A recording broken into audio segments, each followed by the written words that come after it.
Hello, everyone, and welcome to another edition of Connecting with Kim here on Tampa Bay Arts and Education Network. I'm your host, Kim Droege, and we're so glad that you joined us today. We have a fabulous show coming up. I can't wait to tell you about it. You can also catch the audio of our show on Sun Radio, 96.3 FM, and on your favorite streaming platform, Monday, Wednesday, and Friday at 3:30 p.m. in the afternoon. And I want you to like and follow my Facebook, Instagram, and X account so that you can find the latest information about the show, the guests, the broadcast schedule, and of course, my on-air wardrobe, which is courtesy of the Spring of Tampa Bay. The Spring of Tampa Bay provides safe spaces and empowering services for survivors of domestic violence and their children. And they're going to have a big year coming up this year with some great new changes, and we're going to have them on later in the season to explain all about that. So, thanks for joining us again today because, as you know, every week I work to try to bring you information about people, places, and entities that will make your life in our corner of paradise that much better. And we have a great show coming up today. I've known this gentleman. I'm so thrilled, first of all, and honored. I've known this gentleman since the 90s, in his first political campaign, and which I'm happy to say my mother and father were part of. And he's in the chair today, so let me not delay in introducing you to former Senator, Florida State Senator Tom Lee, and Senate President. Welcome. Well, thank you, Kim. It's an honor to be here. Oh, I'm so thrilled. I've been looking forward to this for a long time.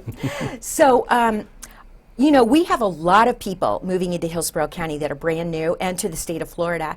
And we cover all of Tampa Bay here at Tampa Bay Arts and Education Network. So I think we ought to start where we always start, which is sharing a little bit about your life journey. And you have so much to share so that all those people watching and listening out there will know something about you. And then we'll just take it from there. Well, as you get older, the story gets longer, so I'll try to distill it down. But I grew up in Brandon. My father and mother met in the United States Air Force when they were both stationed in Texas, and they got married and had kids on the road. So I was born in Texas, but we moved back here when I was 6, and so I attended public schools in Brandon all the way through high school, and then spent a little time at Hillsborough Community College, and then on to the University of Tampa, and graduated from there in business. And then went into business. I really enjoyed business. I was trying to distinguish myself as a young man in business, and got in the home building business, which my father had started, joined the Chamber of Commerce, got active in the community. Before I knew it, I was getting appointed to the Zoning Board of Adjustment, the Planning Commission, and then in the mid-90s, somebody approached me and told me that I was going to be running for the Senate. So there'd been some plotting and scheming going on that I wasn't aware of. And I eventually did decide to run for the Senate in 1996, following former Sheriff and former Senator Malcolm Beard into the Florida Senate, and was successful in the campaign, and I spent 8 years, actually 10 years in the Senate, spent my last 2 years as President of the Senate.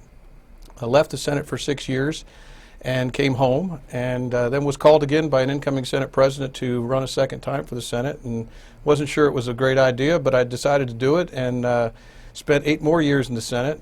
In the course of all of that, my wife was appointed to the bench by the Circuit Court bench by Governor Scott, and then selected to be Secretary of State by Ron DeSantis after almost becoming his Lieutenant Governor. Most people don't know. And in 2022, after serving 3 years under Governor DeSantis as his Secretary of State, she decided she wanted to run for Congress. So at that point in time, I had resigned from the Senate. We were living in Tallahassee, and we decided she was going to run for the Senate, for Congress. We would move back to Tampa and put on a campaign. And she won a seat in Congress in 2022 and is now serving in Washington, D.C. And I'm spending most of my time with our last of 3 children. The oldest, Reagan's in New York City. My son is in Brandon. My son's named Brandon, and he's in at FSU in Tallahassee in his senior year. And then our youngest is Faith, and Faith is at Carrollwood Day School and is thriving there. So I spend a lot of time with her these days, in the mornings and the afternoons when my wife's in D.C. Well, and the she that we're talking about, in case part of you people out there don't know, is Congresswoman Laura Lee. So we have to get that shout out, True get story. that out there.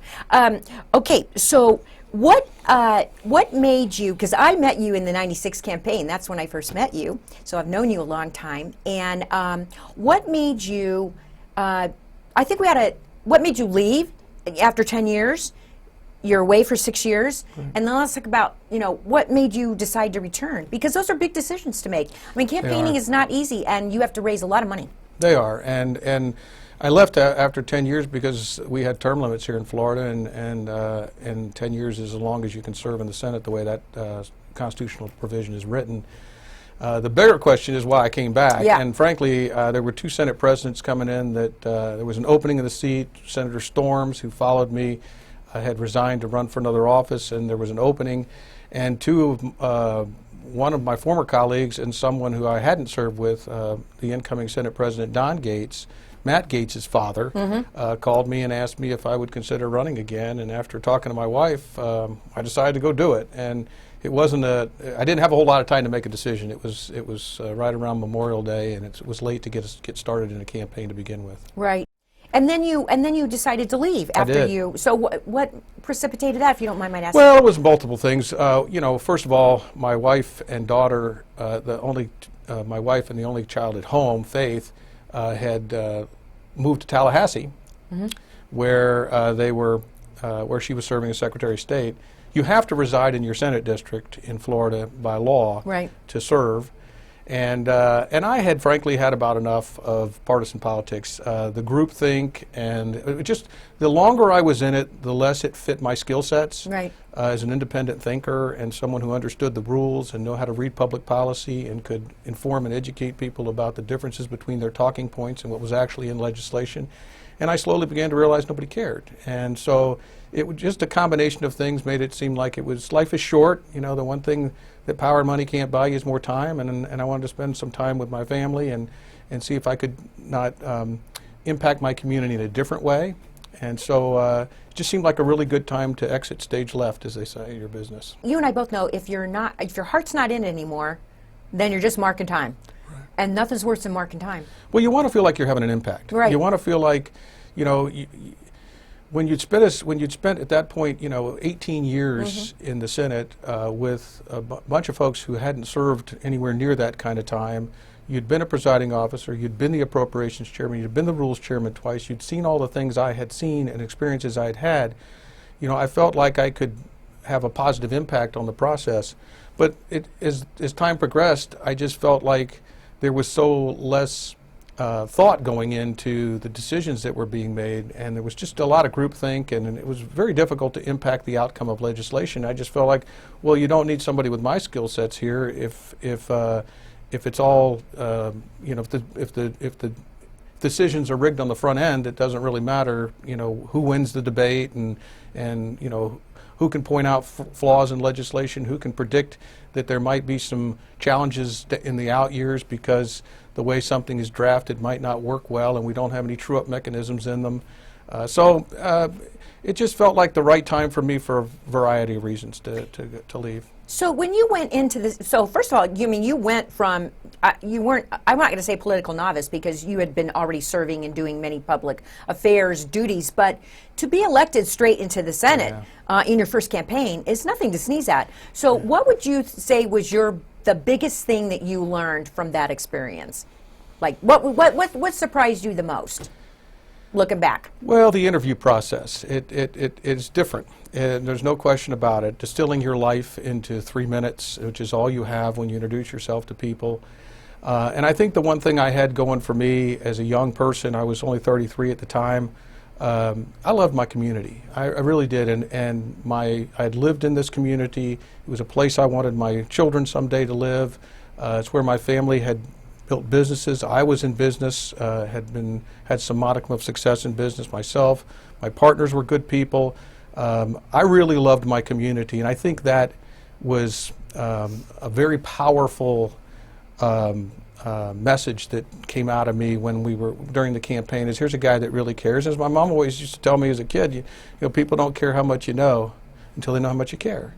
And so my passion, love for the community was really, I think, what set me apart. I really had no prior political experience. I didn't even know exactly what I was getting into, honestly. But what an extraordinary experience it was after the campaign. It's just been a wonderful, wonderful experience being involved in our state government. Well, your mom and dad, I had the pleasure of meeting both of them and knowing them. And of course, your dad's no longer with us, unfortunately, but your mother still is. And I know that you couldn't have asked for two more supportive parents than your mom and dad, and especially your dad. I mean, he was very intimately involved in the campaign process. Yes. And he was a very interesting guy, and he was a very knowledgeable man.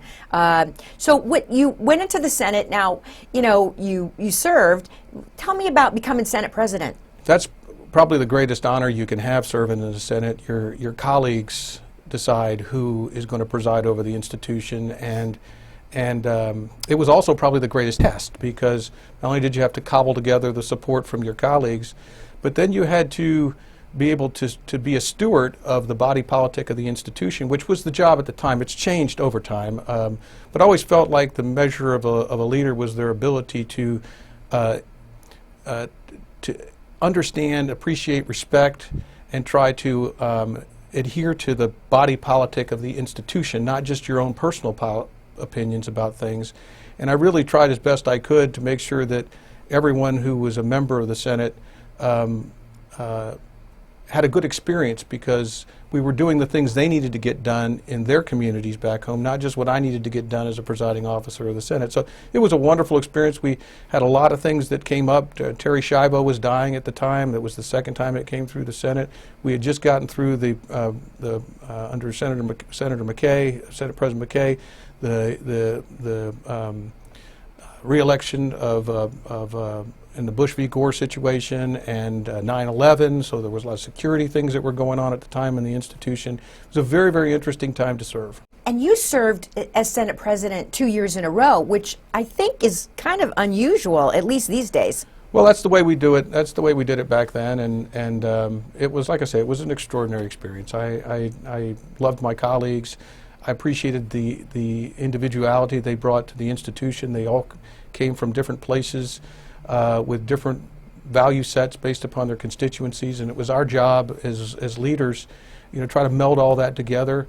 We had people that were ultra conservative serving in the Senate, and then we had folks from places in the state that were much more liberal, like Broward County.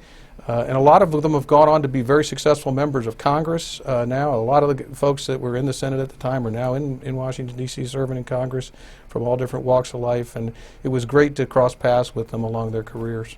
If you're just joining me now, my guest in the chair today is former Florida State Senator Tom Lee, and he was also Senate President, which is quite an honor in the state of Florida. And having spent some time in Tallahassee recently, as you well know, trying to get some legislation to protect seniors through the process.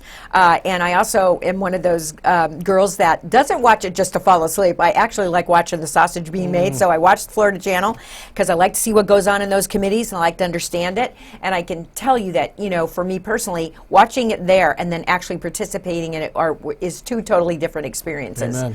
But very educational. I would urge, well, first of all, it's not a fun drive, but I would urge anyone, depending on, it's 4.5 hours of, but I would urge everyone to go visit your state capitol and sit there and, sit in the committee meetings and sit in the gallery when you can, when the Senate and the House are in session, and see how your government really works. Yes, no question about it. And for most members, they're inundated all day long with lobbyists and people in suits and that in a pay-to-play system. It's nice to see people from back home, real people that you grew up with, real people who come to Tallahassee to try to impact the outcome of things in their government. That's really what it's all about, and it's nice and refreshing to get a little break from the day-to-day stuff by seeing people from back home. So I would echo that. Well, what amazed me, in all of my mother and father's political activity, the fact that I'd never been to Tallahassee before is kind of, shocking. But what amazed me was that once you gain entry to the Capitol and pass through security, you basically can roam anywhere you want in the House side and in the Senate side of all the floors of all the different offices and stop in and speak to people. It's kind of, in this day and age, it's kind of really amazing that still happens. Yeah. Well, and before 9/11, the Capitol was extremely porous. There was none of that apparatus in place to security screens and scanners and things like that. And there were doors all over the Capitol that were wide open all day long. We had no scan cards or anything. So the security's tightened up over the last 20 years a lot. But still, once you get past security in the Capitol, you're right. You're free to roam throughout the building, both the House and the Senate, and interact. It's the people's government, and it's the way it should be, as best as you can be, and still keep things safe. I hadn't realized that's actually how it works, and it was surprising, and yet, and it made me happy at the same time. Yeah, sure. Because I was waiting in a senator's office because we had to go before committee, and I was just amazed at the people that would stroll in and say, "Hey, is Senator so and so here? I'd like to talk to him." And it's kind of, I didn't know what I was really expecting. So as you look back on that tremendous service to our state and your constituents, what would you say is your happiest or best memory of that service? There was a lot of them. I think one that jumps out to me is the relationships that I built, even across party lines. At the time I was president of the Senate, one of our most distinguished public servants in this community, Les Miller, was the minority leader in the Senate. And we didn't always get along he had a job to do as the loyal opposition, if you will, to the Senate majority. But he was such a class act, and we could sit down and talk and work through things 99% of the time. And I'd like to think that wherever Les is today, he would say the same thing, that his service in the institution was better. His experience was better because he had someone like me at the rostrum who weren't manufacturing disputes, didn't exist for the purpose of trying to suppress the minority from accomplishing their objectives, but tried to find common ground and figure out how we get to yes on things. It's somewhat of a lost art in the industry today, but it's how I was raised. It's the time I came up. I came up more in the aftermath of the Ronald Reagan era, when people could sit down and have conversations together and work through their differences. And since then, perfection's just become the enemy of the good, and the groupthink and the partisanship, hyper-partisanship, has really kept us from making progress on a lot of fronts in this state and country. I would totally agree. And as I tell everybody, nothing's going to get done out here on the fringes. It's going to get done when you come together and you find some common middle ground. That's when something good is going to happen for both of you, not just your constituents, but their constituents, but the state of Florida, right? Yeah, and the challenge is that politicians aren't stupid. They have a survival instinct that's stronger than any animal in the wild, believe me. and they recognize that if they're ambitious and they want to move up or on to another office, they're probably going to run through a primary system at some point in time that is going to be somewhat extreme. And they need to be able to check all the boxes, whether they're Democrats or Republicans, and convince the public that they're the most pure brand of Democrat or Republican. And so it's just pushed everybody to the polar opposites, and there's no political center left as a result of it. I thought that might change if we changed the Constitution and changed how we did elections, but that didn't pass. So we're still with the primary system. As long as we have that system and we continue to reward elected officials based upon their extreme positions and make general elections sort of the lesser of two evils, we're going to continue to get the same outcome. Well, I think the other thing that's changed quite a bit from the time you first entered the Senate in 96 is that the predominance and, the blossoming and predominance of social media. I mean, no question. It's just, you're never, as I tell everybody, your last expectation of privacy is after you step out your front door. That's it. You should have no expectation of privacy from that point forward, right? Well, and I used to tell my colleagues, if you think you don't like, quote, the liberal media, you wait to see what replaces it. And sure enough, it's exactly what's happened. We now have satire and things that are misinformation, disinformation that are passing as the truth. We have algorithms that aggregate people's media feeds, and as a result of that, they think there is no other position but the one they have. It's really polarized our society in a lot of ways, and for all the good that's come from the internet and social media and people, there's also a downside, and I don't know how you fix that, because people can now bypass the filter of the media and create their own narrative, and there's nobody there to fact check it, and that's requires that the public be actually more astute and more engaged and more informed than ever. which has become increasingly more difficult, actually, with the advent and the proliferation of social media. And what scares me even more is AI, because the ability of AI to duplicate you, Tom Lee, or me, Kim Droege, in some kind of ad or some kind of 30-second spot, I mean, it's frightening, because they could say anything they want, and it's not you. And they can generate your image and whatnot. It's me. This is a frontier that we have yet to understand. Right? A whole new world. Yes, whole new world. So I'm kind of curious. As I've never asked you this question before, so I hope you'll forgive me for asking it now.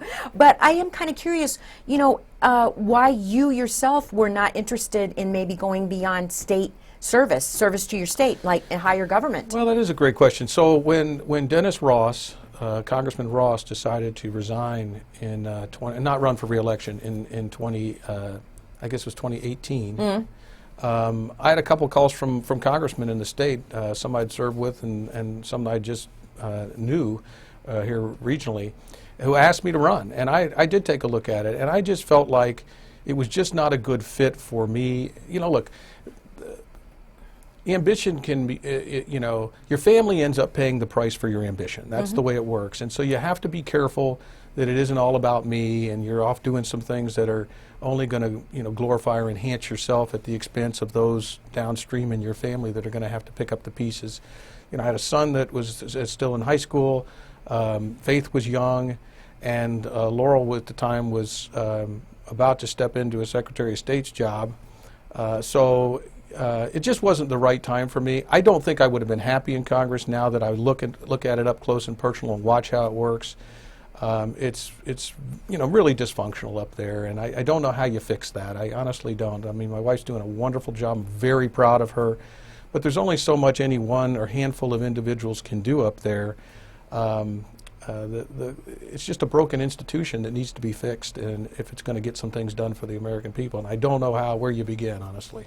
Yeah, it seems like a big nut to crack. It's because it developed over time, and it's not. This didn't just happen overnight. But how you bring it back, I agree with you. It's kind of disheartening, actually. People always ask me about watching the news. I said, you know what? I try not to watch the news because it's so depressing to me when I watch the news. That's like I just kind of sit there and go, ugh.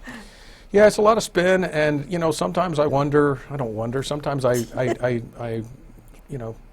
sometimes you know too much, right? You've seen too much. You understand how political parties think. You understand how pollsters think. You understand how positions get taken by parties, and you wonder sometimes if the political parties even want to solve a problem. If they're winning on it and it's a good issue for them, if you solve it, they got to go find something else to run on. So they end up exploiting the problem rather than solving it, and that's just getting rewarded too much in our society, and I don't know how you fix it. I wish I could come up with a silver bullet for that, but I don't know how you fix it. It's just one person with character and integrity at a time, and if you get enough of them who are willing to stand up for the things they believe in and tell the truth, even when it's going to be unpopular, tell the people what they want to, what they need to hear, not what they want to hear. Recognize that you were put in this unique position to get this inside perspective on things that they don't have, and use it to educate them. Even if they disagree with you, I have found that they will walk out respecting your thought process, the decision you came to, and have more grace toward you because they recognize that you get your head screwed on straight. We're just about out of time, so I want to ask you, you're back now in here in Florida with us in Carrollwood, right? In New Tampa. In New Tampa. Yeah. And you're running your family's business right now? Actually, I've sold my interest in all but about 3 real estate projects that I'm still involved in. So, for the first time, I'm not involved in a charity. We've just been back a year, but I'm not involved in a charity. I'm not involved in public service. And I really don't have an active, business that I'm participating in at the moment. So spending a lot of time with our daughter. People, if you're listening out there, and I know there's a lot of charities in the Tampa area, I mean, you might want to talk to Tom about joining you and helping you. But what else is next? I don't know. I've thought about doing more in philanthropically. I've thought about getting back into business. My mom still has a company that she's now getting to an age where she needs a transition plan, maybe helping her with that. And I've actually thought about running for office again here locally for something. There, you know, I don't want to do anything too rash. I don't. I want to make sure it's the right things are the right fit for me, and that I'm willing to make the commitments you have to make to get back in these things can. These projects can, you know, consume your life, and I do have family responsibilities that I want to put first and foremost. But I'm thinking about a lot of different things right now. It's an election year, and we'll see how it goes. You know. I hate crystal balling, but because none of us have the answer. But if you had to say one thing to the folks out there about, particularly since we're in an election year, and it's an important election year in my opinion, what perspective or advice would you give them, based on all your experience and knowledge? You know, just get educated. You know, different people would need different advice, but I think in the broader scheme of things, I would tell people to just get educated. Try to find out what's in people's hearts, not what's coming out of their mouth. I mean, we all, you know how to say what needs to be said. Talking points are fed to all these elected officials, you know, day in and day out from their party, from their majority leaders, the minority leaders. You know, but you know, try to embrace people who really want to solve problems, who have the courage of their convictions. And frankly, my opinion, the most dangerous elected official in America is the one who is auditioning for their next job, not doing the one they were elected to do, and that is too many of them today. So sometimes people that are just happy, going in, given an opportunity to serve, and aren't trying to move up the ladder, are going to provide you the best government. I can't thank you enough for being my guest today on Connecting with Kim, Tom. I'm just so honored, really. You have no idea, and I know the folks here at TBAE are thrilled too. So thank you for joining us. The honor's mine. Thank you. So that's all we have time for today on this edition of Connecting with Kim, but we'll be back with you next week. Again, I want to thank my sponsor, the Spring of Tampa Bay, who provides safe spaces and empowering services for survivors of domestic violence and their children. And follow us on Facebook, Instagram, and X, so you can find out all about the show, the guests, and broadcast info. Thanks again. Take care. See you.